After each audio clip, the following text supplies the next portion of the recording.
Bonjour, je suis Marie Bernard et à travers cette vidéo, je vais vous présenter mon mémoire de fin d'études qui porte sur le contrôle de gestion et plus particulièrement les tableaux de bord. Donc pour rappel, la problématique de mon mémoire est la suivante. Peut-on considérer le tableau de bord comme un outil efficace pour améliorer la performance d'une PME? Dans cette présentation, je vais dans un premier temps faire une petite synthèse de la revue littéraire avec les principaux apports. Ensuite, je vais faire un focus sur la méthodologie utilisée et comment j'ai réalisé la collecte de données. Ensuite, je vais exposer les résultats et dans un dernier temps, exposer les limites et les pistes de recherche futures et à quoi il serait possible de s'intéresser à l'avenir pour continuer à améliorer l'efficacité des tableaux de bord. La revue littéraire. Traditionnellement, le contrôle de gestion est un moyen de mettre en relation les activités de planification stratégique et les activités opérationnelles. L'environnement économique des organisations a évolué, d'où l'intérêt de faire évoluer le contrôle de gestion et les outils du management de la performance pour assurer un suivi du pilotage.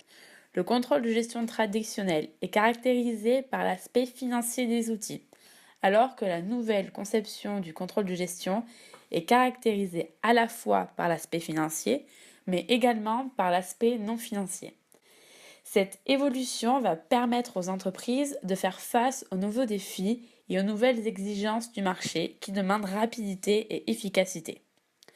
Kaplan et Norton sont les précurseurs de cette remise à cause, dont particulièrement le budget, qui est un outil très utilisé dans les entreprises.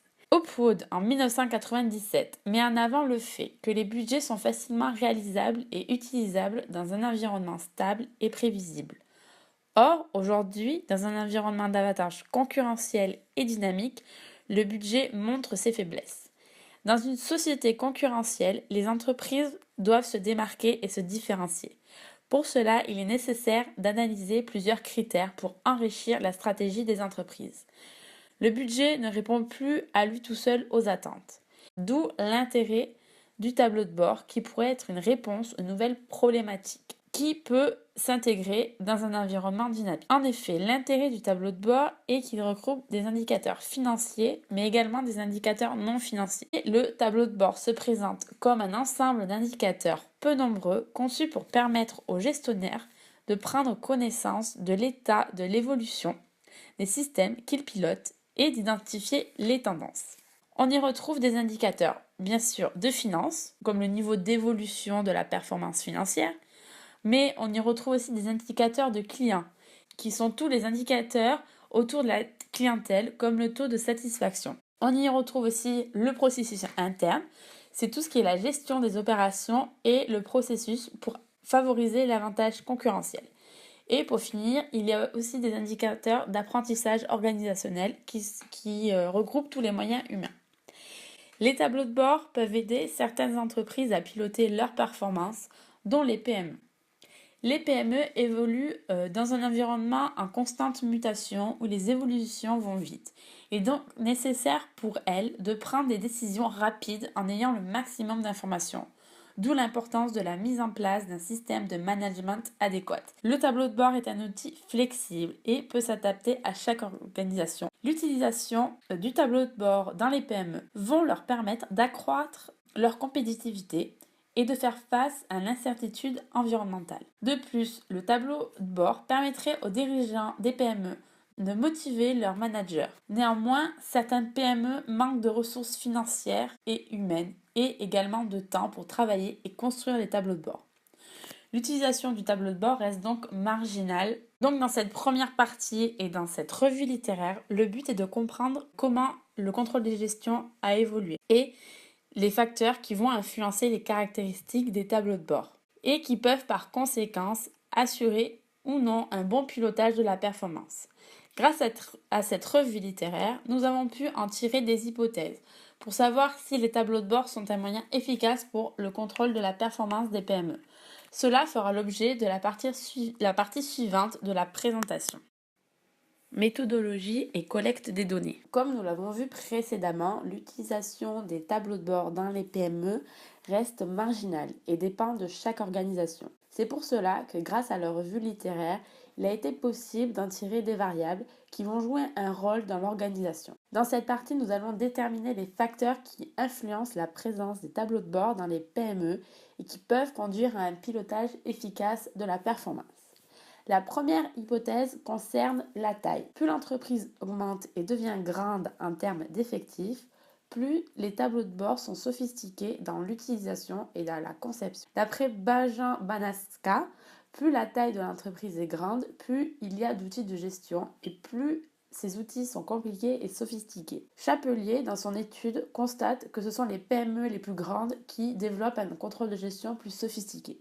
Plus une entreprise grandit, plus il y a une diversification des activités. Ainsi, au fur et à mesure que la taille augmente, le dirigeant a des difficultés à contrôler son activité. Pour cela, l'entreprise doit structurer son système de gestion pour assurer un pilotage de la performance efficace. La seconde hypothèse porte sur l'influence de l'environnement. Plus l'environnement d'une PME est incertain, plus l'utilisation du tableau de bord est efficace. Selon les auteurs Lawrence et Lorch, plus l'environnement est certain, plus la structure du contrôle de gestion sera formalisée et le contrôle de gestion sera limité au strict minimum. En revanche, plus l'environnement est incertain, c'est le cas des PME, plus le contrôle de gestion sera présent et plus l'utilisation du tableau de bord sera efficace et performante. La dernière hypothèse concerne le dirigeant et le style de management.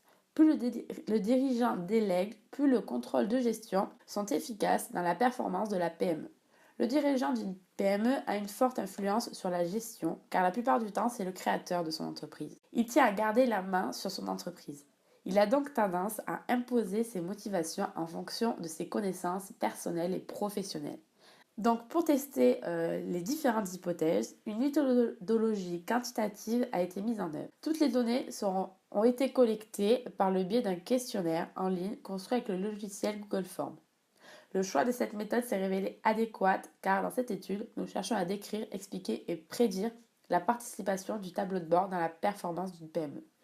Cette méthodologie nécessite la collecte de données et permet de récolter une vaste série de données mesurables pour que les hypothèses puissent être confirmées, infirmées ou nuancées. Ont été analysées avec le logiciel SPSS. Cette méthode quantitative connaît des limites. Tout d'abord, la mise en place du questionnaire est complexe. L'élaboration du questionnaire a été une étape importante et il doit être pertinent. La deuxième limite qui s'est présentée est la recherche des contacts à interroger qui est compliquée. En effet, la probabilité pour que les répondants ne répondent pas est forte. Il peut y avoir un risque de confusion entre une étude en ligne et un spam. De plus, la méthode quantitative nécessite une rigidité du déroulement du questionnaire et peu d'assistanat pour aider les répondants. L'analyse des résultats. Cette dernière partie est une analyse des différentes hypothèses faites à l'aide des réponses obtenues au questionnaire afin de valider ou de rejeter ces hypothèses. Au préalable, une analyse a été faite sur Excel pour permettre de mettre en relation les variables indépendantes, la taille, l'environnement et le type de management, avec les variables dépendantes relatives à l'utilisation des tableaux de bord dans les PME. Donc, en analysant les réponses, on a obtenu 86 répondants au questionnaire, dont 55% sont des PME ayant entre 1 et 24 employés. 52,3% des répondants utilisent des tableaux de bord. On peut donc déjà voir que le tableau de bord de gestion est un outil qui est utilisé mais qui ne domine pas le pilotage de la performance des PME. Dans ceux qui utilisent des tableaux de bord, 51% utilisent cet outil pour le pilotage de leur performance. Ceux qui n'utilisent pas cet outil mettent en avant le manque de temps et de moyens. 66,7% de ceux qui n'utilisent pas le tableau de bord considèrent que cet outil pourrait leur être utile dans le pilotage de leur performance. Les tableaux de bord font donc partie des préoccupations pour les PME. Donc, pour l'analyse des résultats, concernant la première hypothèse, qui est plus l'entreprise augmente et devient grande, plus les tableaux de bord sont sophistiqués dans l'utilisation et dans la conception. Cette hypothèse est validée. En effet, la taille au niveau de l'effectif influence sur le niveau de l'utilisation et de sophistication des tableaux de bord. La taille a donc une influence positive sur les caractéristiques des tableaux de bord. Ces résultats sont conformes à la majorité des travaux étudiés dans la revue littéraire, comme Kaplan et Norton. En faisant également une analyse des variables sophistication et taille, on s'aperçoit que la taille influence la sophistication des tableaux de bord. Plus l'entreprise est grande, plus les tableaux de bord sont sophistiqués. La deuxième variable est plus l'environnement d'une PME est incertain et complexe, plus l'utilisation du tableau de bord est efficace et performante. Cette hypothèse est rejetée car l'environnement n'a pas d'influence sur l'utilisation du tableau de bord.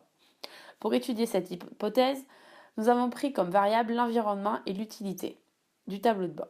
Ce résultat est à la fois contraire à certains raisonnements et études antérieures, mais néanmoins est en adéquation avec les conclusions du travail de Bergeron en 1996, qui a montré que le contexte environnemental des organisations n'influence pas de manière significative leur tableau de bord. La dernière hypothèse est plus le dirigeant délègue, plus le contrôle de gestion et les outils, plus particulièrement ici le tableau de bord, sont efficaces dans la performance de la PME.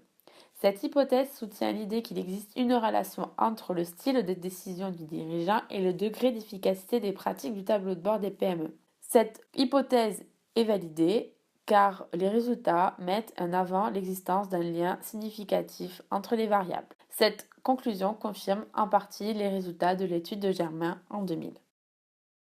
Suite aux résultats obtenus, il est possible d'agrandir le champ de discussion et d'en tirer des limites sur l'utilisation des tableaux de bord dans les PME. À long terme, la stratégie d'une PME est de rester pérenne et cela passe par la performance économique.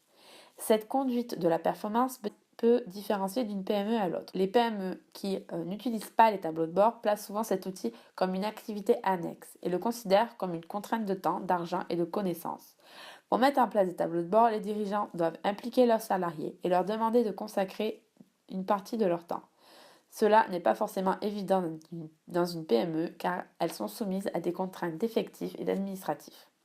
Pourtant, ceux qui utilisent cet outil considèrent qu'il participe à la performance de leur entreprise. L'évolution des marchés offre des pistes d'évolution concernant les tableaux de bord dans les PME. La culture d'entreprise est en effet en constante évolution. Elle s'adapte en fonction des problématiques actuelles de la société, comme aujourd'hui la RSE et le bien-être au travail. Ces deux problématiques constituent des interrogations que les entreprises tentent de répondre. Les données non financières peuvent aller dans ce sens et répondre à des nouvelles interrogations. Au niveau environnemental, contrôler et piloter la RSE favorise globalement la performance de l'entreprise. Prendre en considération cet aspect permet d'anticiper et maîtriser les risques, favoriser l'innovation et la différenciation pour les clients, faire des économies d'énergie, développer le capital confiance et assurer une meilleure compétitivité. Le contrôle de la RSE peut offrir beaucoup de possibilités aux PME et conforter leur pilotage de la performance. Au niveau interne, contrôler par exemple le bien-être au travail peut constituer un indicateur qui pilote la performance.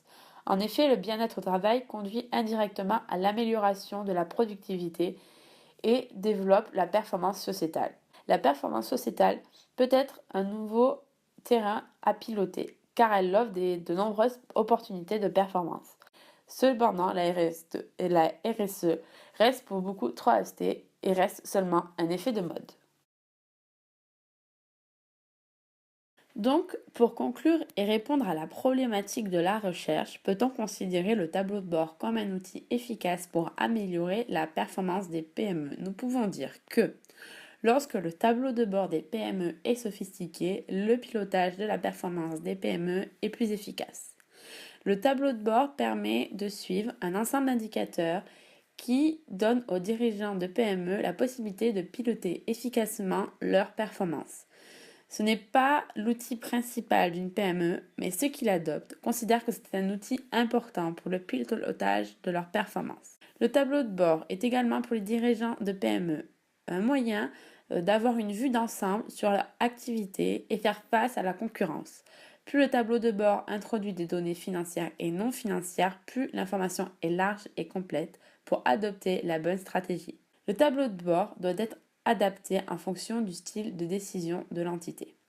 Dans des conditions contingentes incompatibles, le tableau de bord des PME est moins sophistiqué. Sa place dans le pilotage de la performance est donc moins importante.